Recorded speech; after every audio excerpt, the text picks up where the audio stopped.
আর এর উপর তো হাঁটতে পারে না। দেখুন লাইনের মধ্যে কীভাবে যাচ্ছে আসছে।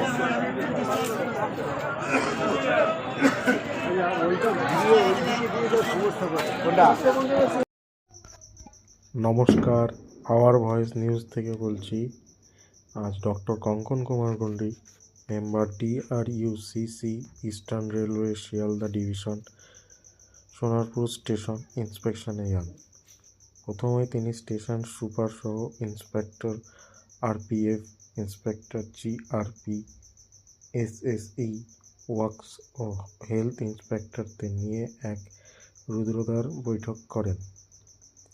প্রথমেই উনি দেখেন যে প্যাসেঞ্জার্স ও লোকাল পাবলিক কীভাবে ট্রাকের উপর দিয়ে যাচ্ছে, এতে সেফটি বলে কিছুই থাকছে না। রোড ওভারব্রিজ ও ফুট ওভারব্রিজ দিয়ে কেউ যাচ্ছে না। রেলওয়ে মার্কিং, এক্সট্রা হাফ বগি মহিলা কামরায় মহিলারা যাতায়াত করতে পারেন। RPF ও GRP সহ অন্যান্যদের নিয়ে স্টেশন ইন্সপেকশন করেন। সেখানে বেশিরভাগ স্টলের মধ্যে ইন্টারনাল স্টোর রুমগুলি খুলে দেখেন। অ্যাকচুয়ালি সেখানে কি আছে তা স্ক্যানার দিয়েও স্ক্যান করা হয়।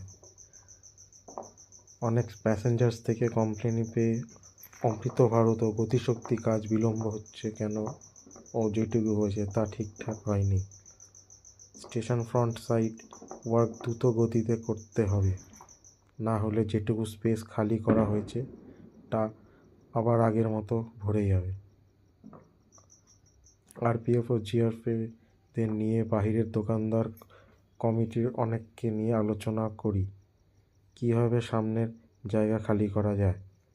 পরে সবাইকে নিয়ে আলোচনা হবে। অনেক মহিলা প্যাসেঞ্জারের সাথে কথা বলে অবগত হলাম, যদি লেডিজ হাফ কামরাগুলো বাদ দিয়ে মাঝে একটা মহিলা কামরা দেওয়া যায়, তাতে করে সহজেই মহিলা ব্যবহার করতে পারবে। স্টেশনের ফ্রন্টে কী হবে তা ডিসপ্লে বোর্ডের মাধ্যমে প্যাসেঞ্জার ও অন্যান্যদের দেখাতে হবে, তবেই তারা বুঝবে যে এটা শিয়ালদা স্টেশনের মতো বিউটিফুল একটা স্টেশন হবে। পরে উনি স্টেশন সুপারের হাতে একটি পবিত্র গীতা তুলে দেন।